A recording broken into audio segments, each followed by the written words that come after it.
Deuteronomy chapter 14. Improper mourning rites.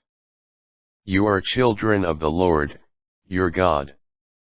You shall not gash yourselves nor shave the hair above your foreheads for the dead.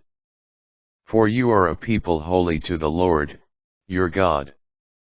The Lord, your God, has chosen you from all the peoples on the face of the earth, to be a people specially his own. Clean and unclean animals. You shall not eat any abominable thing. These are the animals you may eat: the ox, the sheep, the goat, the deer, the gazelle, the roebuck, the wild goat, the ibex, the antelope, and the mountain sheep. Any among the animals that has divided hooves, with the foot cloven in two, and that chews the cud you may eat.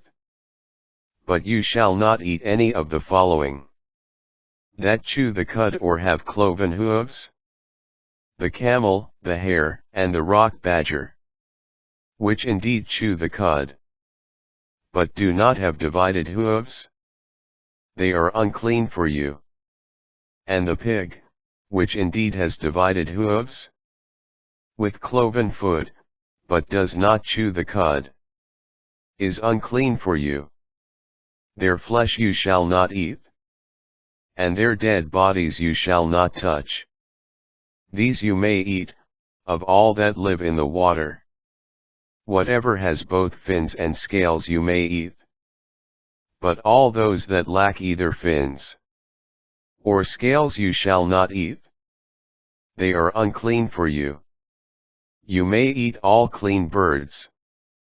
But you shall not eat any of the following: the griffin vulture, the bearded vulture, the black vulture, the various kites and falcons, all kinds of crows, the eagle owl, the kestrel, the long-eared owl, all species of hawks, the little owl, the screech owl, the barn owl, the horned owl, the osprey, the cormorant, the stork, any kind of heron, the hoopoe, and the bat.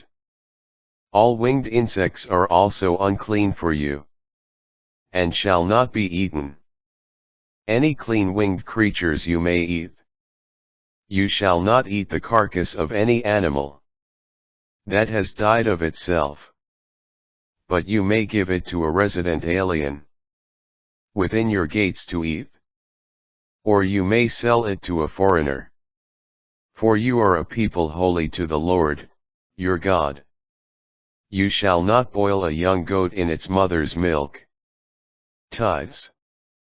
Each year you shall tithe all the produce of your seed that grows in the field. Then in the place which the Lord, your God, chooses as the dwelling place of his name, you shall eat in his presence the tithe of your grain, wine and oil, as well as the firstlings of your herd and flock, that you may learn always to fear the Lord, your God. But if, when the Lord, your God, blesses you, the journey is too much for you, and you are not able to bring your tithe, because the place which the Lord, your God, chooses to put his name is too far for you, you may exchange the tithe for money, and with the money securely in hand, go to the place which the Lord, your God, chooses. You may then exchange the money for whatever you desire: oxen or sheep, wine or beer, or anything else you want.